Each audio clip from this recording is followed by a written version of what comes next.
Welcome,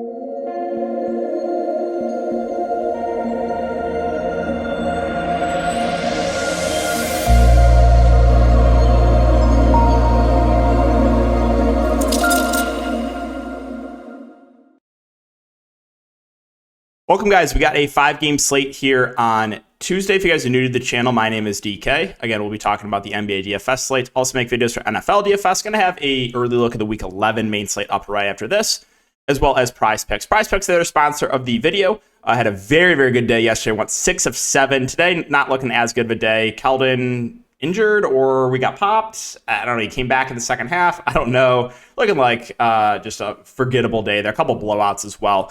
But yeah, guys, if you are a first-time user, you can use the code DKDFS. That will give you a 100% match up to $100. So a free $100 to play with on the site. If you're not familiar, basically it's a player prop site, and I just saw they have World Cup stuff up. So a lot of different sports. You can mix and match sports. You pick 2, 3, 4, up to 5 player props and can win up to 10 extra money. So take advantage of that free money if you are a first-time user. And then, yeah, recapping the night tonight. I mean, I played Giannis without Drew and Middleton, and he was awful. It was a really weird slate. Like, the value was solid, but I faded Chalk Steph, which I got lucky on. I have Poole, and Steph's, like, doing nothing, too. Really, like, looking like a really low-scoring slate. But, yeah, unfortunately, I had Giannis, and that kind of just sunk my tournament lineup. So I don't really regret the play. Just weird slate today. Weird slate. Not a lot of spend-ups got there. Yeah, so that's the recap, and let's talk about this 5-gamer. So, Memphis and New Orleans also, again, good to be back. I am now back on Draftkings unrestricted, so, hey, they unrestricted me so I could lose more money. Let's go. All right, so Memphis and New Orleans is the first game here. No Desmond Bain, he's doubtful. Jaren Jackson Jr. is probable or intends to make his debut. Now, I would guess they keep him on a limit, so we'll keep an eye on that news. I would be pretty surprised if you get normal minutes for Jaren Jackson Jr. With that being said, John Morant looks phenomenal. And hey, I'm actually going to be able to field a lineup for best ball. I've literally had all my guards except for Brunson injured. Hero, Drew, Trey Jones, one other guard. I had Nurkic injured. I had Porzingis injured. Basically over half my team's injured, so I couldn't even field a lineup in my high-stakes best ball team. But we do have Ja back, so hey, at least I have 2 healthy guards, unless Brunson somehow gets ruled out. I don't know when the Knicks play. Maybe is it? Oh, they never mind. They played it tomorrow. I don't know. Whatever. I'm just glad I have 2 healthy guards in my best ball team. But yeah, Ja Morant, 10.1K. Really like him. Without Desmond Bain, he's going to be their clear go-to guy. Dylan Brooks, 6K, got in massive foul trouble last game to bail out the faders, but he's still a decent option. He's going to get a lot of shots up. He shot 22 times last game. Not sure if we get 22 shots again from him, but still a guy that will get a lot of opportunities there shooting the ball. Jaren Jackson, so I would guess that Santa Claus Aldama moves back to the bench, and Jaren Jackson Jr., again, if he's on a limit, he can't really go to him. But if they say he's going to play 25 minutes or so, then he's playable. So I guess it kind of depends on what the limit is exactly. So hopefully we get some clarity there, but kind of would take Aldama out of play. Adams could lose a few minutes with Jaren Jackson Jr. back. They could go a bit small, but I still think he's a relatively safe play at that price. And then with Bain not expected to play, I would guess that Conchar continues to start. So the starting lineup will most likely be Ja, Conchar, Brooks, Triple J, and Adams. I guess they could bring Triple J off the bench, though, and still start Santa Claus Aldama.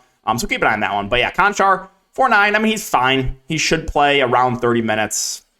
Don't love it, don't hate it. Clark, he's basically just playing the backup 5 right now. At 3.8K, though, that is playable. Whenever Adams is not on the court, he's been on the court. So, viable value. If you want to take a dart throw on Roddy or Laravia in a large tournament, you can. They should still be in the rotation with Desmond Bain out. The Pelican side, Zion is the big news here. So he is currently questionable. If he misses, you're going to get more usage for the other starters like Ingram, CJ, JV. You would probably see one of Trey Murphy or Najee Marshall enter the starting lineup. So that is pretty significant news. If Zion plays, I don't think there's any standouts here. I will mention Larry Nance. I mentioned him, I like him for tournaments last slate because they've been closing with him a majority of the time, and he went off at no ownership. So I think Nance would be still in play either way because they just don't want to close the Jonas Valanciunas right now. But yeah, if Zion's out, that's where things get more interesting. That's where Ingram and CJ would look a lot better. 8.5K for Ingram. 7-9 for CJ. Both look like good options. I still don't know if I could trust JV just because, again, they really don't want to close with him. They're closing most games with Larry Nance. And then, these wings would look a bit better. Herbert Jones, Trey Murphy, Najee Marshall. Again, keep an eye on the starting lineup. Whoever starts for Zion would be the guy I prefer, but those guys are playing. Herbert Jones obviously still in the starting lineup, but one of Trey Murphy or Najee Marshall will start there. And then Alvarado, he had a good game off the bench last game in 20 minutes. Again, just more of a large field tournament play. Clippers and Mavs. So on the Clippers side, back-to-back, again, I took the over on Zubac, random blowout. So forgettable day for me on PrizePicks, like I said. But Paul George, 10-4. It's a tough matchup. He's in play for GPPs, but again, we know Dallas has been really, really good defensively. Zubac, he's been disappointing of late. But when I fade him at high ownership, 50 bomb, so whatever. I mean, he's still playable. Morris should see around 30 minutes. He's fine. John Wall should be back, so him and Reggie Jackson will split the point guard duties. I think I would rather go to Wall over Jackson. And then there's not much else. If you want to take a shot in a 4.6K Powell, you can. Again, they've been switching up the starting lineup with Mann and Kennard. I don't really think I want to mess with Batum or Covington. So Clippers, relatively uninteresting team. All right, on the Dallas side, I mean, Luka, if you have the salary, looks good. He's playing close to 40 minutes a game. He's doing everything for the team. Like Luka, it's just a matter of, do you feel comfortable with enough value? Now, Dinwiddie, with Christian Wood back, did his minutes tick down a little bit, but he's still been playing very well of late. For the last 5 games, basically over 40 fantasy points. So I still have some interest in Dinwiddie. You're going to have a relatively high usage player in Christian Wood play off the bench, but Dinwiddie's been playing very, very well of late. I have no issue if you want to go to him. Wood at 6'5", they just don't want to close with him because, he's really bad defensively. So a little bit tough to prioritize him because his minutes are kind of capped at like low 20s. And then I'm not going to mess with Dwight Powell. Tim Hardaway Jr.'s minutes have ticked up of late, 28 and 31 minutes. I think he's interesting for GPPs. If you want to play 30 minutes of Dorian Finney-Smith, you can. It's not a fun roster, but his minutes are relatively secure. I don't think I want to mess with Leba or Josh Green or Reggie Bullock, though. All right, New York and Utah. So like I said, Brunson and Ja, my only 2 healthy guards at the moment in best ball. But Randall, Brunson, Barrett. I mean, you saw Brunson and Barrett get benched last game. Barrett was in some foul trouble. He only played 19 minutes. I think Randall still played his relatively normal minutes. Yeah, but more often than not, you're going to get, low to mid 30s minutes for Randall, Brunson, and Barrett. I think my favorite of the bunch would be Brunson, who, in limited action still went for 34 fantasy points last game. So I like Brunson. I think Randall and Barrett are both solid options. Keep an eye on Mitchell Robinson news. If he misses, you could look to Hartenstein if he starts. Hartenstein was a really good GPP play the other night against Detroit, and then he got in random massive foul trouble. So keep an eye on it. Again, they've been switching up the starting lineup. I'm not sure actually who started this game because that was a game at 11 a.m. Central. But yeah, if Hartenstein starts, if Mitchell Robinson's out, you can definitely play him. Quickly had a massive game off the bench in 23 minutes. Again, he is a guy that does have a ceiling, but 4.7K, a little bit tough to prioritize. I'm sure, Cam Reddish has been getting a little bit of ownership over the last couple games, so I'm sure the people that played him here, and here are just so incredibly happy for Cam Reddish showing for 43 fantasy points last game. 4.5K, I mean, he's playable, but he's pretty score independent, and you can't expect 4 steals and a block as well as 10 of 17 shooting for Reddish. So, again, Jericho Sims, he's been playing the kind of the backup 5 at times. Some games he starts. Not playing Evan Fournier. Yeah. So, yeah, that's it for New York. Moving on to Utah. So, Utah, there's like no standouts here. Everyone just looks like secondary options for me. Lauri Markkanen, 7-5. New York, been relatively solid defensively outside of that last game. Markkanen been a bit quiet of late, but we have seen that, 40-plus fantasy point ceiling from him. Clarkson, Conley, they both should play about 30 minutes. I would say Clarkson has a little bit of a higher ceiling. Conley, maybe a little bit of a higher floor. But both, the Jazz guards are decent plays. Again, I wouldn't call either a priority. Olynyk's been a frustrating roster this year. He's been in foul trouble a lot, but his minutes have ticked up a little bit, 28 and 29 minutes over the last couple games. Jared Vanderbilt, another guy that's always in foul trouble, but a 4-7. Again, he's playable. Colin Sexton at 4-4. Minutes been a little bit all over the place, but more often than not, you're probably getting close to 25 minutes from him, which I think makes him a decent value play at this price point. I'm so incredibly happy for Malik Beasley, as I've stated. Again, this game, when I get him at 2% ownership, he goes for 14 fantasy points in the starting lineup. Next few games, 33, 32, and 29 fantasy points. Woohoo! Yippee! Yeah, Beasley, playable. THT's had a couple good games in limited minutes. Kessler, if Olynyk gets in foul trouble, could play a bit more. But there's just like basically everyone in the rotation's like in play. But there's really no priorities for me on Utah. Brooklyn, Sacramento. Now this game looks appealing to me. I really, really like this game. Ben Simmons questionable. Nick Claxton is probable. If you played Claxton last night, you got insanely unlucky, random injury, because his minutes go way up when Ben Simmons misses games. So keep an eye on this news. If Ben Simmons misses, I really like Claxton. He will most likely play over 30 minutes, assuming he stays out of foul trouble, because Brooklyn, they just don't have anyone else they can go to.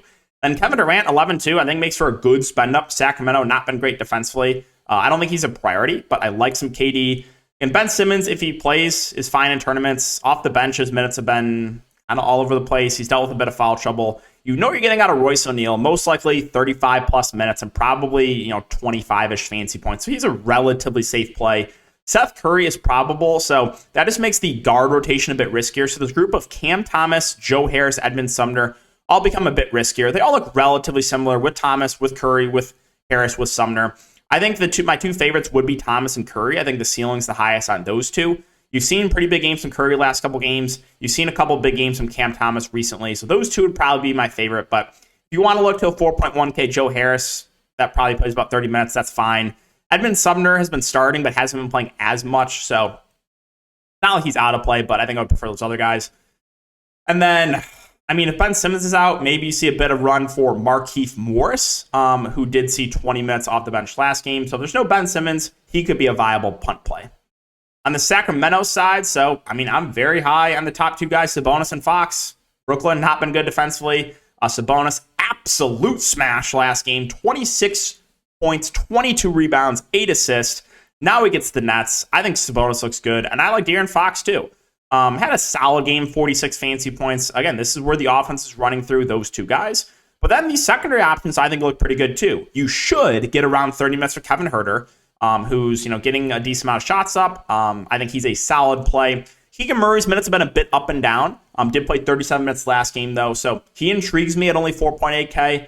Harrison Barnes, minutes you should see around 30. He did have that 140 fantasy point game, but more often than not, his ceiling is kind of capped. Malik Monk, also a viable tournament play. His minutes been a little bit up and down, 29, 31, 27, 21, 24. If he plays closer to that 30-minute mark, he could have a really good game with the salary. So these secondary pieces for Sacramento are definitely intriguing to me. Murray, Huerter, Malik Monk, even a little bit interested in Harrison Barnes. Outside of that, not a ton. The minutes have been down on Davion Mitchell, who hasn't been doing much off the bench. Trey Lyles almost out of the rotation. Matt Two's been playing the backup 5. If you think Sabonis gets in foul trouble, which is definitely possible, you can look to Matt 2 at 3-2. And then Terrence Davis, he has been in the rotation, 18, 13, and 18 minutes over the last 3 games. I think he's another viable dart throw at basically min price. Finally, the Spurs and the Blazers. So we got to keep an eye on news here. Trey Jones missed the game due to illness tonight. Keldon only played 9 first half minutes. But then, everyone said, he got injured, but he started the second half. I have no idea what's going to happen here. I hate Pop. Typical Pop, too. It's oh, Josh Richardson, literally the only guard left. He's got to start at point, right? No way. Jeremy Sochan starts at point. What are we doing here, man? What are we actually doing here?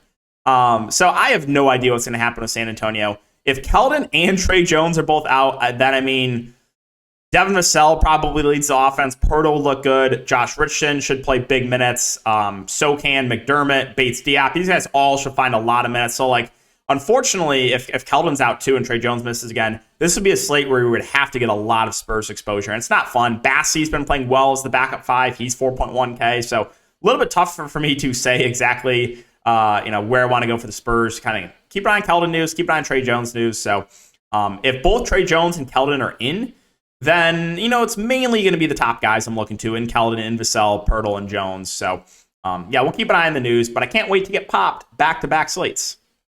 And finally, the Portland Trailblazers. So, Nurkic, again, on my best ball team. Over half my guys injured.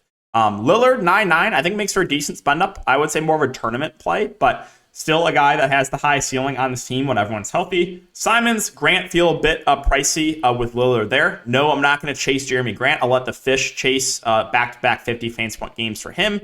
But no, I will not be chasing Jeremy Grant. Yusuf Nurkic, if he plays, is viable for tournaments. His minutes have ticked down, though, of late. If he misses, you will get Eubanks and Watford splitting the center minutes. Eubanks was bad in 33 minutes, but at massive chalk, he goes for like 2 fantasy points per minute. So still a little bit tilted about that. But yeah, Eubanks and Watford will split the center minutes if Nurkic misses. Watford got in massive foul trouble last game, 5 fouls. Previous to that, 26 minutes. So I do think Watford's kind of intriguing. I think people might see this 12-minute game and just completely cross them off. But if Nurkic is out, like you could see a game where Watford plays mid-20s minutes again. And keep an eye also on Justice Winslow. Like he could be back in the rotation too. So a lot of question marks here. Keon Johnson as well for the Blazers. But yeah, if Nurkic is out, again, you're going to get Eubanks, Watford splitting center minutes. You could get a bit of small ball Winslow if he plays. Again, I want to mention this. I played Winslow at literally no ownership against Charlotte. 10 fantasy points in 26 minutes. The next night, with Jeremy Grant back, 33 fantasy points, almost a triple-double. So I just wanted to end the video on that little note. But yeah, guys, that's going to wrap it up. Again, if you have been enjoying the content, make sure to like, subscribe, hit the notification bell. I do appreciate all you guys for watching as always. I'll see you in the next one.